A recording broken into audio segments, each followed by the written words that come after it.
All I'm gonna say is, this is my phone. Seriously, my name should be on it. I'm gonna finish this story down on the ground because it's noisy as hell up here, and I don't like being up here anyway.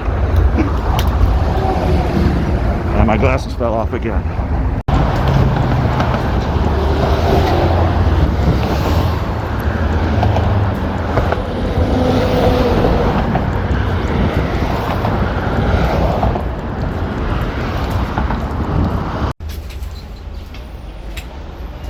Okay, so in case you couldn't hear me in the previous one,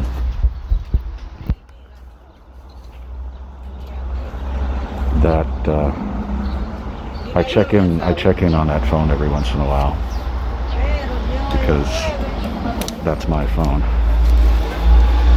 Seriously, it should have my name on it. The story is that I went to San Francisco. I think it was 2010, and my girlfriend and I did what tourists do there. We walked over the Golden Gate Bridge. I think we were halfway, but we were both impressed by the quantity of crisis prevention, suicide counseling telephones that lined the walkway, and there were signs over them that said, "Life is worth living. Make the call." The Golden Gate was the #1 destination in the world, or among the most popular destinations in the world for people who wanted to get it over with. They've since put fences and netting and stuff like that, which I think basically makes it impossible to jump. But at the time, it was a very popular spot for that. There was even a movie made about it called The Bridge. If you get a chance to see it, it's kind of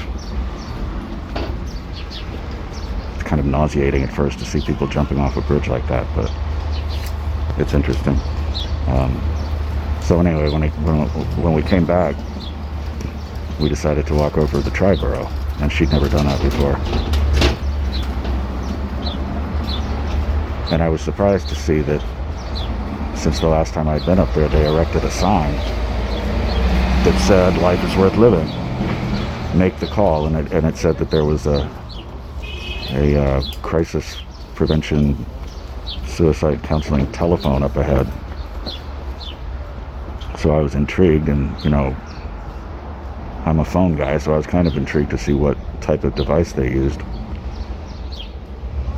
But guess what? There was no phone at all. There was a sign saying that if you're in trouble, there's a phone that you can use up ahead, and there was no phone. And it seemed like a bit of a cruel joke. And I mentioned this to some other people who had reason to go over that bridge, and they said, "Yeah, I saw that too." It was like, where the hell's the phone? So then this began about 9 years of me badgering the NTA, asking them, "Why do you have that sign there when there's no phone?" And every single time they would write back and say, "There's a phone there, dude. I don't know what else to tell you." And I'd be like, "Okay, then I am blind. I am selectively blind because there is nothing there." I'd probably write to them about once a year and a half. I was mystifying. And then after about 9 years of this, one particularly snippy response that I got from the MTA was finally the last straw, and I did something I don't really like to do because it seems like cheating, and it doesn't seem like a citizen should have to do this. But I went to the press, and I thought about contacting like the Fox 5 gotcha undercover reporter type of thing, but it didn't seem like they'd be interested in this, and I don't respect that kind of journalism anyway. So I found this new-ish site called thecity.nyc, and they seemed like they would have a more genuine interest in this sort of micro story. And they were interested, and they ended up contacting the NTA, and they wrote a story about it. And the story sat in the hopper for about a month, I think, before they finally posted it. But the day they posted it, I went up to the bridge, and they were installing the phone. I actually made it up there while they had like 14 guys working on this, putting a phone where, you know, it was supposed to be after all these years. And it was enough to make me cry. It's like the best thing I've done in New York. I mean, you can make the case that these type of phones are purely symbolic, and that somebody who's really in distress is not even going to see them. They're going to be blind to them. But it gets other people on the bridge thinking about it. They added extra signage too, and you know, I was up there a couple of times, and people were talking about the new phone and the new signs and everything, and people felt good about it. People thought this was a good thing. But I actually made a call from it. I went back up the next day, and I talked to this woman at NYC Well. But the follow-up to this is, I mentioned in a previous video that I was once mistaken for a suicide risk, and that in the end we all got a big laugh out of it. Well, fast forward to, I don't know how much, maybe a couple of years later, I was working with a documentary filmmaker, and among other things, we were going over this story, how I got this phone installed, and how much it meant to me. And we were making video of this, and in the course of making this video, I was making my comments, and as you saw, the phone was in a cabinet. I opened and closed the cabinet door several times to show that there was a phone there, and just because it seemed like an appropriate thing to do. So we finished our recording, and the filmmaker Cheryl was putting away all her gear, and I told her I'm going to go on ahead to the island. Our plan was to go on to Randall's Island and then on to the Bronx. But I don't like being up there. It makes me nauseous. So it took her a while to put all her gear away. So I said, I'm just going to go on ahead, and I'll meet you on the island. So I get most of the way there when I see a police officer up ahead, and I hear him talking into his walkie-talkie. He's like, yes, I see a white male with a black jacket or something. He was describing me, and I was like, well, okay, I guess if we're on the hook, I figured we'd be on the hook for making video on the bridge when I guess we're not supposed to, even though I didn't think that was outlawed. It turns out I was wrong. It is actually illegal, but whatever. I've done it. I see people do it. So I figured we're on the hook for that. So the officer doesn't really say anything, but he gets my ID and asks me to come back with him to meet with what he kept referring to as my female. He's like, let's go, we have to go back to your female. And as we make our way back, the bridge just suddenly fills up with cops. There were police as far as I could see. And I thought, you know, if we're on the hook for filming without a permit, why so many?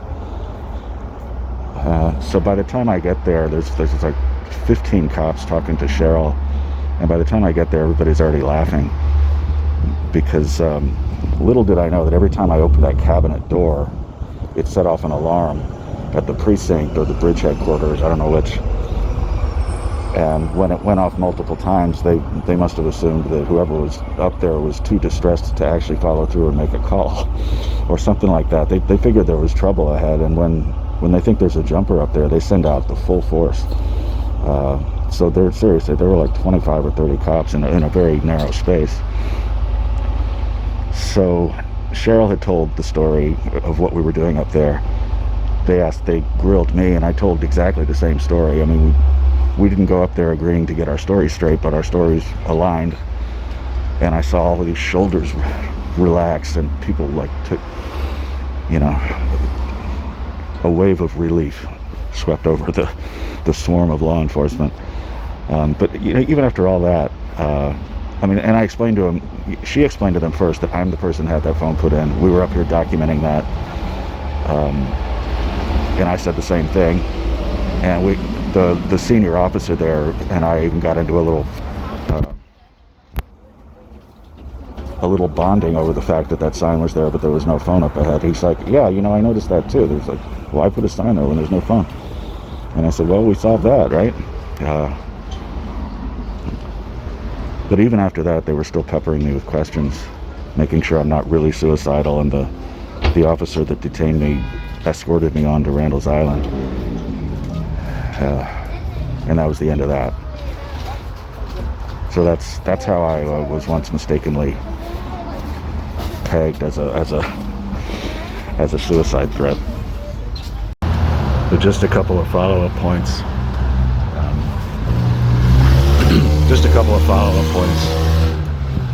I learned later that I came a lot closer than I had any idea to being involuntarily institutionalized on account of this incident. They don't mess around with this stuff, and if they even have the whiff of suspicion that you're a risk to yourself, you end up in at Bellevue under suicide watch for three days minimum. And I know that's because it happened to an acquaintance of mine.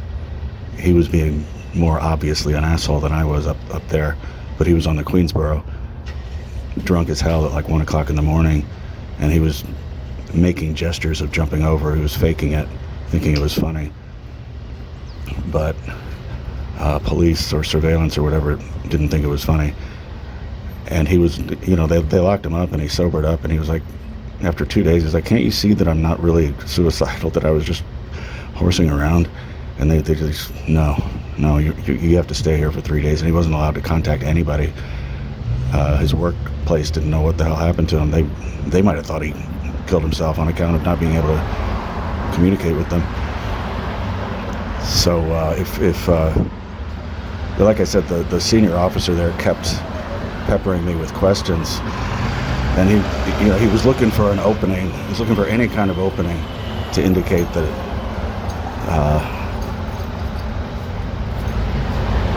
I might have actually had some intent. But